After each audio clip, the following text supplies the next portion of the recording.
Hey everyone, it's George from Blockchain TXP, and today is the 5th of September 2022, and the cryptocurrency market is definitely not doing good at all. Bitcoin is gone below the $20,000 mark, Ethereum is not doing good, and generally speaking, the overall cryptocurrency market is not doing good at all. But Cardano, that is ADA, is definitely having the best of the last 24 hours and the last 7 days.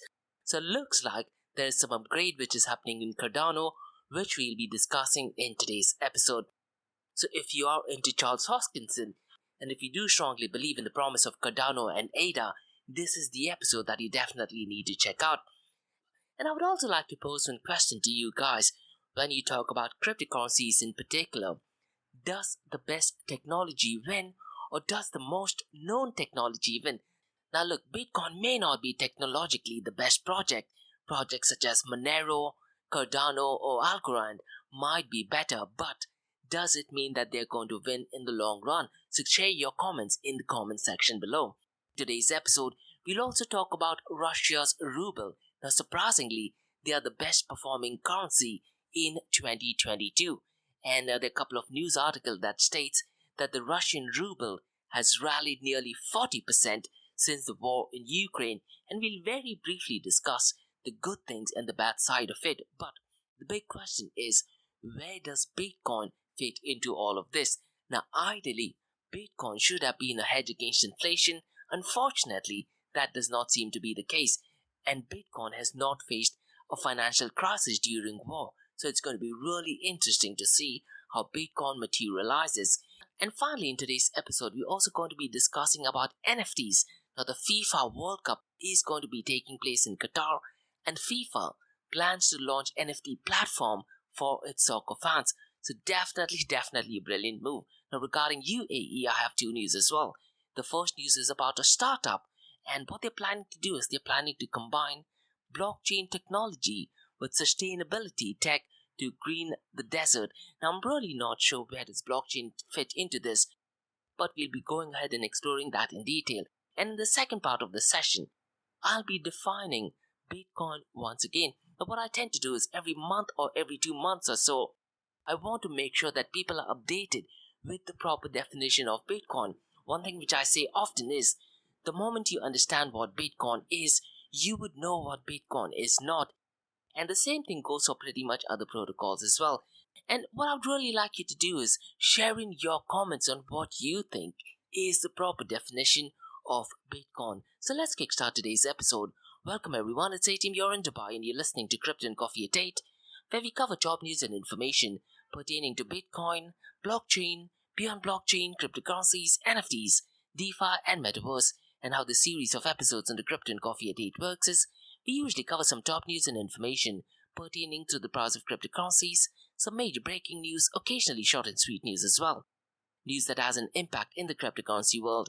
The other two news and information is related to Dubai, UAE and Middle East in the world of Bitcoin, blockchain, beyond blockchain, cryptocurrencies, NFTs, DeFi and Metaverse. This is followed by Ask Me Anything series, where you listeners can ask any questions from the cryptocurrency world. Now every Fridays, we have an episode called Metaverse Everything, where we solely focus on Metaverse, so please check out those episodes as well. The format for Metaverse Everything podcast is completely different, and what I tend to do is I tend to publish a daily and weekly report via my LinkedIn profile. Or you can also go to the Blockchain DXB website and search for these blogs under the crypto blog sections. You can also go to the Medium website or Substack and just type in Blockchain DXB. So let's kickstart today's episode. Today is the 5th of September, and to be honest, the market is not looking good at all. And I've been saying that September has historically been, if not, one of the worst months of Bitcoin and cryptocurrencies. 2022 is definitely no exception. The global crypto market is down to $980 billion, and since the last 24 hours it is down by 0.90%. But since the last 24 hours it is marginally up by 0.90%. The total crypto market volume of the last 24 hours is down to $45 billion. Guys, this is a ridiculously low volume for the entire crypto market. And to be honest, I'm looking at this price via CoinMarketCap. When I try to look at it via CoinGecko and Masori, the volumes are even much lower. Now, the total crypto market volume down to $45.05 billion is a ridiculously low volume, and since the last 24 hours, it is down by 1.03%. The total volume on DeFi is currently down to $3.70 billion. This begs this question: is DeFi dead? Guys, in 2020, the total volume in DeFi every day used to hover around $16 to $17 billion. Today, it is down to $3.70 billion. The total value locked in DeFi is also down to $59.02 billion. So what do you guys think? Do you think DeFi is dead? I mean, back in the day, all the news and information I used to search was regarding DeFi. Today, I absolutely get any information.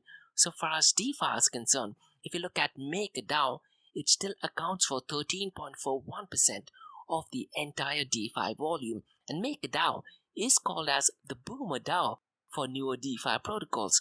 Now, MakerDAO still accounts for $7.92 billion of the entire total value locked.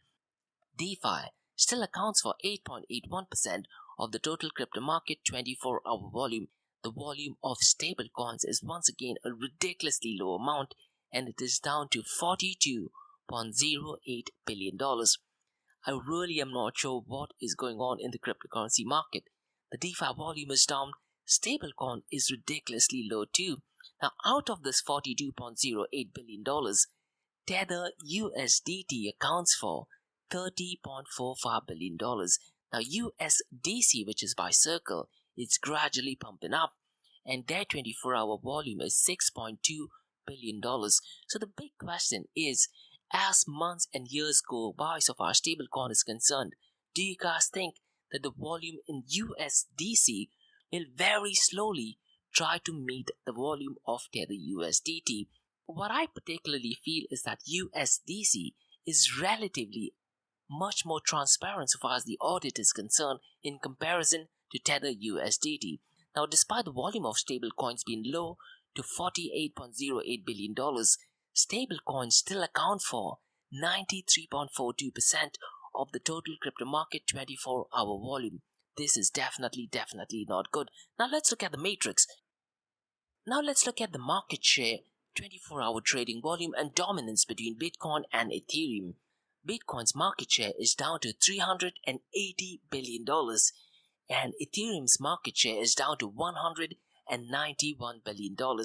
Now, with the merge date coming up in the next few weeks, I do think that the market share of Ethereum might probably go up, but we'll just have to wait and see. Now, because of the merge date coming up, the 24-hour trading volume has definitely had a massive impact. Bitcoin's 24-hour trading volume is $24.3 billion, whereas Ethereum's 24-hour trading volume is only down to $8.3 billion. Now, I really am not sure at this point of time. Is it because the cryptocurrency exchanges have temporarily suspended deposits on withdrawals for Ethereum, but it looks like it's way too early. This just might be the lowest 24-hour trading volume of Ethereum I might have seen, and the dominance of Bitcoin is 38.80%, and Ethereum's dominance is 19.50%. So the next 2 weeks is going to be really critical to see the 24-hour trading volume of Ethereum and of Bitcoin. Now let's kickstart today's episode. And today's episode, the cryptocurrency market is definitely taking a hit, except for Cardano. Now Cardano is undergoing an upgrade, and IOHK, that is Input Output Hong Kong, they did mention via Twitter that Cardano's Vasil upgrade has been confirmed for September 22nd. Now remember guys, buy the rumor, sell the news is very much applicable so far as cryptocurrency is concerned, and that is one of the reasons why the price of Cardano ADA has gone up. Now what I'd really recommend you guys to do is go to IOHK's Twitter account. They have put up a series of 9 tweets, and in these tweets they have direct information explaining what the upgrade is all about. Now with this upgrade, there will be increased network capacity and lower cost transaction. And it is essentially an announcement to Plutus which will enable developers to create more powerful and efficient blockchain-based applications. So on the long-term horizon, is it possible that Cardano ADA does gradually take over other protocols. That's one of the reasons at the start of the podcast I did ask you guys a question. Does the best technology win, or does the most known technology win? What do you guys think? Now, since the last 24 hours, Cardano ADA is up by 3.97%, and since the last 24 hours, it is up by 12.52%. Now, you need to remember that Cardano ADA is still not listed in quite a lot of exchanges in US. Once that thing happens, I would really like Cardano to be in the top 3 or definitely in the top 5 cryptocurrencies for a very long time. But once again, guys, my price predictions are 100% right 50% of the time. Now let's look at the Russia's currency. Russia's ruble has rallied 40% since the war in Ukraine began. Now this is a surprising thing. Now the Russian ruble has gained against the dollar after collapsing immediately after the Ukraine invasion. But Bitcoin Magazine has published an article that actually states that the IMF, that is the International Monetary Fund, their bailout approval helping Zambian kwacha did actually help Russian ruble position as the world's best performing currency in 2022. So really I'm not sure what is going on. So far as the currency war is concerned, ideally the Russian ruble should not have been in a dominant position. But there's also an article by Yahoo Finance which states that the Russian currency is going up and that is not good. So what Vladimir Putin wants to do is he wants to buy $70 billion worth of yuan. By doing that, the value of Russian ruble will marginally go down. So the big question is, while this currency war is taking place, where does Bitcoin fit in the new world order? Now look guys, I absolutely love Bitcoin, but the fact is, Bitcoin has not been a hedge against inflation, and probably for the very first time in its history, it is facing financial crisis during war. Now the biggest feature of Bitcoin and open source nature is the censorship resistance, borderless, and its ability to make transactions, but sanctions can be placed on entities that are accepting Bitcoin or any other cryptocurrencies. Now, will the world truly be a better place with Bitcoin? I really am not sure. And the IMF just 2 days ago has actually put up an article that states a crypto-based financial system would perpetuate and even magnify many of the problems of traditional finance. Now, I personally kind of agree to them because if you look at what happened to El Salvador, President Nayib Bukele did take a brave move by making Bitcoin a legal tender. Unfortunately, it has not been working out too good for them. It's completed almost a year, but not much of an impact has happened to El Salvadorians. Now, the hedge fund investors who are investing in Bitcoin have been benefited by that.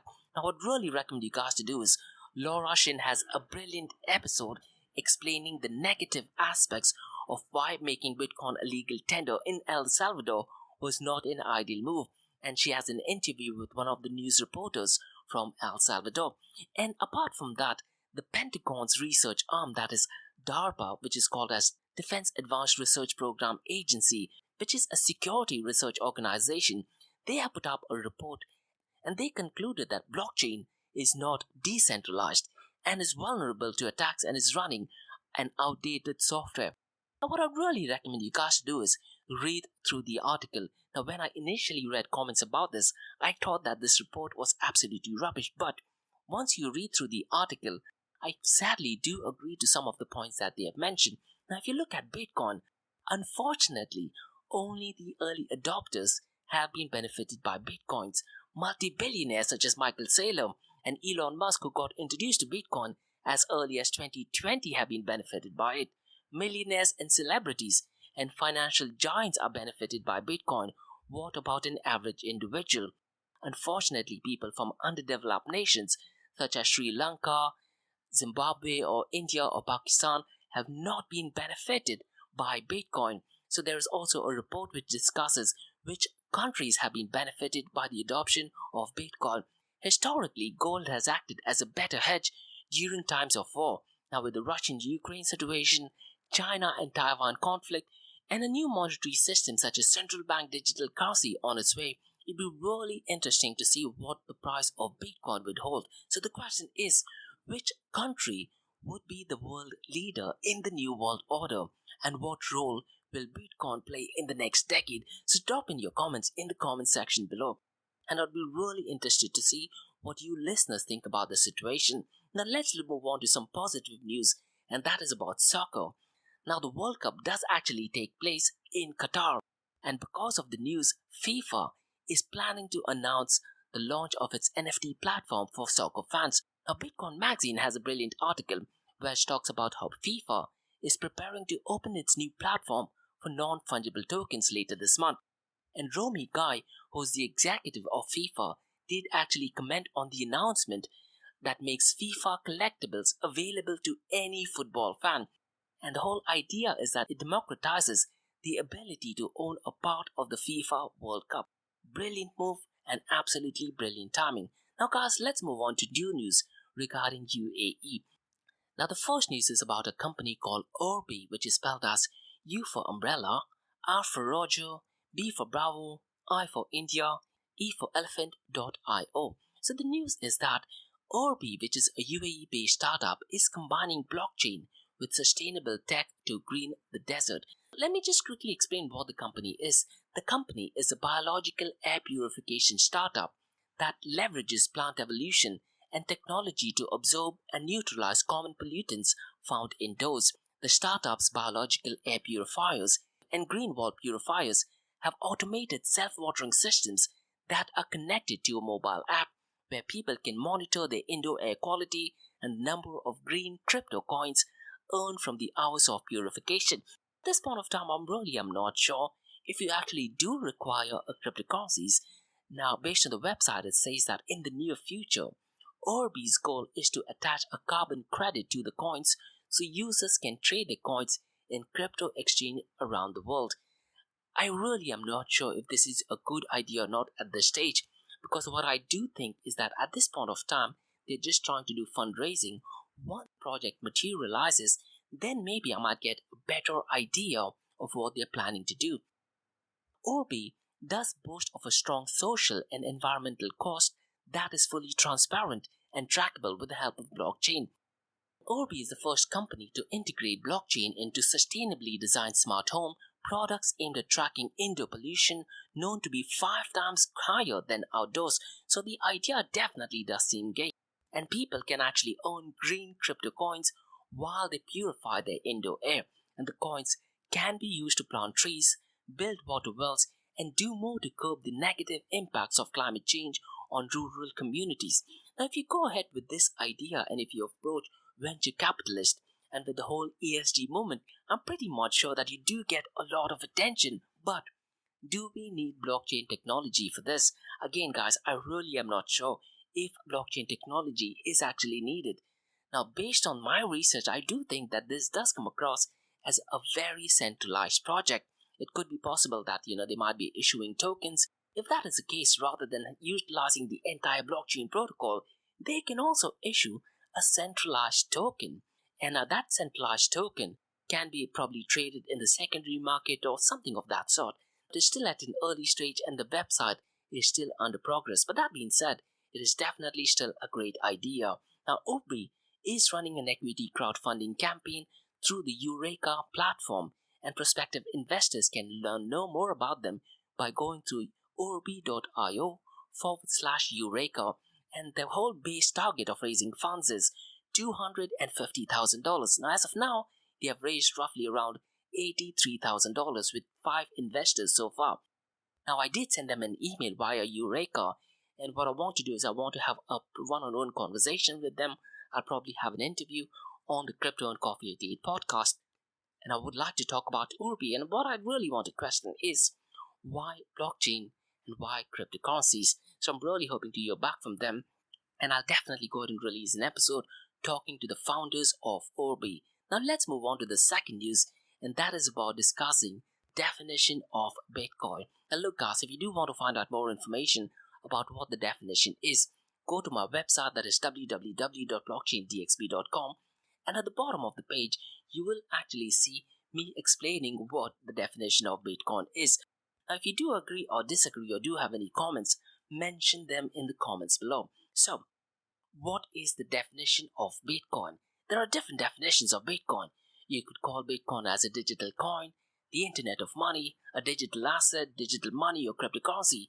Now, all of these definitions are true, but the proper definition of Bitcoin is a peer-to-peer electronic cash system. Now, this sounds quite a lot, but let's try to break it down. What do we mean by peer-to-peer electronic cash system? And one of the reasons why I think that this is a proper definition of Bitcoin is pretty simple. It is what is mentioned in the Bitcoin white paper. So the definition of Bitcoin is it is a peer-to-peer electronic cash system. Now let me try to break down the first part of the definition, that is what is peer-to-peer. Now let's take a look at a current existing system. Now let's say if Alice wants to send Bob with current existing systems, that is maybe wants to send US dollars or Great British pounds or dirhams or Indian rupees or pesos, Alice would have to utilize the existing service system of, let's say, a bank, PayPal, a central bank or Western Union. Now these are central entities, and one of the big problems with these central entities is they have fees, they have KYCs, but your transactions can be rejected, and depending on which location you are in, the bank can reject the transactions without giving absolutely any reasons. It can also take up to 20 days for your transfer to go through. Now, when El Salvador was making Bitcoin a legal tender, there were instances where funds could take as much as 45 days. And I'm not talking about a large amount, I'm talking about a ridiculously low amount. Now, let's compare that with Bitcoin. If Alice wants to send funds or Bitcoins to Bob, there is no middle person, which means there is no KYC. And the biggest thing is the transactions cannot be absolutely stopped. Now, there are fees though, and the fees in Bitcoin work a little bit different. Rather than the amount of sending funds, the fees depends on the speed of sending the funds. Now, I'll be discussing about the speed aspect a bit later on in my Bitcoin beginner series. So, if Alice wants to send funds or Bitcoins to Bob, there is no middle person, there is no KYC, the transactions cannot be stopped, and it'll take a maximum of 10 minutes for the transactions to go through. And the biggest thing is, there is no limit on the number of Bitcoins Alice can send to Bob. So that is essentially what peer-to-peer is. So peer-to-peer, no middle person, no central entity, no KYC, reduced fees, and the transactions cannot be stopped. Now let's very briefly look at what do we mean by electronic cash system. That is the second part of the definition, and this is where how the mining operation works. So in order to approve these transactions, there are a bunch of miners which are scattered all across the world, and they work on something called as proof of work. Now I won't go into detail explaining what that is, but just the definition part of electronic cash system does involve proof of work.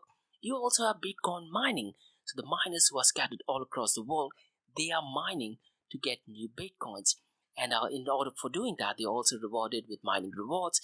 Under the second part of the definition, that is electronic cash system, you also have halving of Bitcoin. So every 4 years, the reward that the miners that gets reduced in half. And there are also different forks of Bitcoin. So you have Bitcoin Core, you have Bitcoin Cash, you have Bitcoin Satoshi Vision, and I believe there are over 74 different forks of Bitcoin. Now all this thing falls under the definition's second part, that is electronic cash system. But the most important thing is, when you talk about the electronic cash system of Bitcoin, one thing to note is that the supply is fixed. Now what do we mean by that? Let's compare it with fiat currency such as the US dollar, the Great British Pound, the dirhams, or absolutely anything. The supply is unlimited, but in case of Bitcoin, the supply is fixed. Before I move on to the next topic, what I'd really like to ask is, what is Bitcoin's intention? Is it a medium of exchange, or is it a store of value? Drop them in the comments below. So if you were to compare Bitcoin, let's say with fiat currency, in terms of fiat currency, the demand is variable, the supply is variable. But in case of Bitcoin, the demand is variable, but the supply is fixed. And because the supply is fixed, crypto price influencers, celebrities and influencers who already have Bitcoin, what they do is they try to promote Bitcoin, because by doing that, the demand increases. And that is the only reason why you see so much of volatility so far as the price of Bitcoin is concerned. Now, historically, crypto price influencers on YouTube, Twitter, TikTok have been 100% right. 50% of the time when predicting price. Now, based on the demand in social media, existing Bitcoin whales do tend to manipulate the market. Ultra high net worthy individuals, hedge fund managers who have quite a lot of Bitcoin, they know that the supply cannot be changed, so they temporarily and artificially pump the demand for Bitcoin. And that is one of the reasons why the price of Bitcoin does actually fluctuate. And often, there is a lot of incorrect and fake news which is provided by mainstream media as well. Now, if you were in cryptocurrency back in 2021, there was an incorrect news regarding Bitcoin spot ETF. And if you actually read through the article, the ETF was a completely different ETF that did not actually pump the price of Bitcoin. It was an unrelated news, but that news did actually pump the price of Bitcoin. At a nutshell, because the supply of Bitcoin is fixed, people do artificially pump the price of Bitcoin. So at a very basic level, the pure definition of Bitcoin is it is a peer-to-peer electronic cash system. Now listen guys, I do tend to have sessions every month explaining what Bitcoin is, and this is a 3-part session. So go to eventbrite.com, look at Bitcoin session by Blockchain DXB, and if you do have any comments or if you do want any specific topic that you want me to go ahead and elaborate on, drop them in the comments below or mention it via my email at info@blockchaindxb.com. That's all for today guys on the Crypto and Coffee Date from Blockchain DXB. In case if you guys have any feedback or suggestions, please drop me an email to info@blockchaindxb.com. You can also check out my website, that is www.blockchaindxb.com, and my other website called Area 2071 that talks everything about Metaverse. And if you like listening to this podcast, please click on the follow button, give it a 5-star rating, and share the word across. Now for the next few minutes, it's going to be an Ask Me Anything series where you listeners can ask any questions about Bitcoin, blockchain, beyond blockchain, cryptocurrencies, NFTs, DeFi, and Metaverse.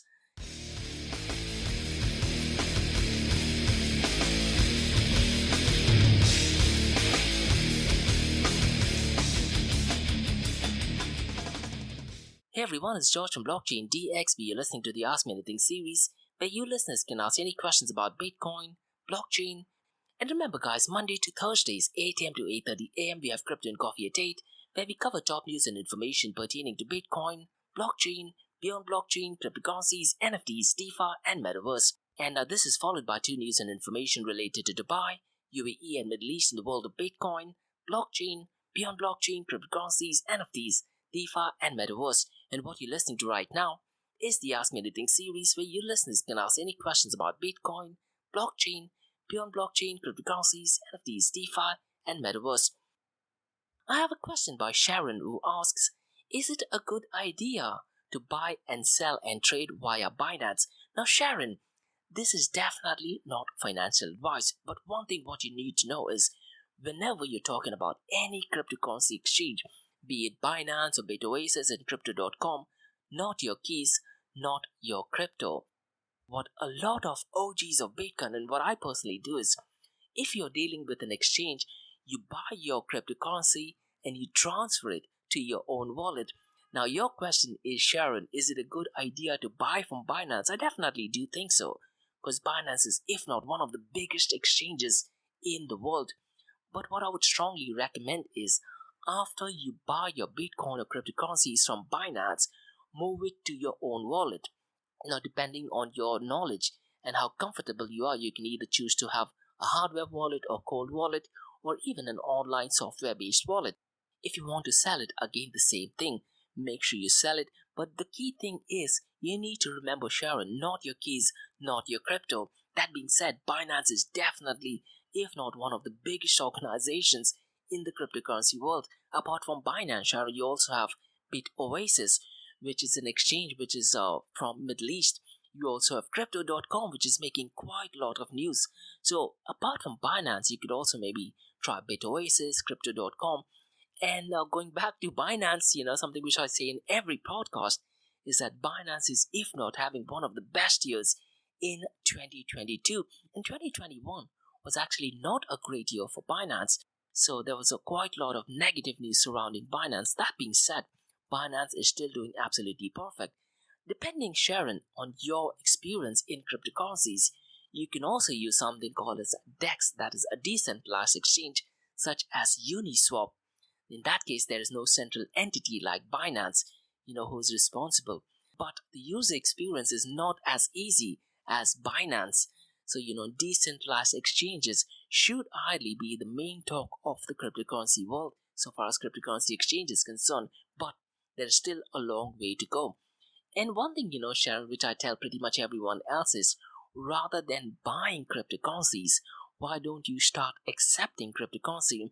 Now, I was with a taxi driver earlier today, and he was talking about cryptocurrencies and where to buy it. And the first thing I said, why don't you start accepting cryptocurrency? Now, what was really surprising is that he did not know what I was talking about. So I was telling him that rather than accepting dirhams, why don't you start accepting cryptocurrency? So I was explaining it to him, why a cryptocurrency should be used. And this goes back to the question, is cryptocurrency such as Bitcoin a medium of exchange, or is it a store of value? So to answer your question, Sharon, yeah, I definitely do think Binance is a great idea, but make sure that you transfer your cryptocurrencies from Binance or any cryptocurrency exchange onto your personal wallet. Because so far Binance has been doing great, but what if in the near future the government decides that they don't want Binance, and Binance has been doing some illicit activities? If, let's say, for instance, that is what is a breaking news, in that case, you will be required, to withdraw all of your funds, and that will be the ideal step. But other than that, I do think Binance is, if not one of the best organizations. So that's all for today, guys, from the Ask Me Anything series from Blockchain DXB. In case if you guys have any feedback or suggestions, please drop me an email to info@blockchaindxb.com. You can also check out my website, that is www.blockchaindxb.com, and check out my other website, that is area2071.com, that talks everything about Metaverse. And remember, guys, Monday to Thursdays, 8 a.m. to 8:30 a.m., we have Crypto and Coffee at 8, where we cover top news and information pertaining to Bitcoin, blockchain, beyond blockchain, cryptocurrencies, NFTs, DeFi, and Metaverse. And how the series of episodes on the Crypto and Coffee at 8 works is, we usually cover some top news and information pertaining to the price of cryptocurrencies, some major breaking news, occasionally short and sweet news as well, news that has an impact in the cryptocurrency world. The other two news and information is related to Dubai, UAE, and Middle East in the world of Bitcoin, blockchain, beyond blockchain, cryptocurrencies, NFTs, DeFi, and Metaverse. And this is followed by Ask Me Anything series that you're listening to right now, where you listeners can ask any questions about Bitcoin, blockchain, beyond blockchain, cryptocurrencies, NFTs, DeFi, and Metaverse. Thanks so much for listening, guys, and have a brilliant day ahead. Bye-bye.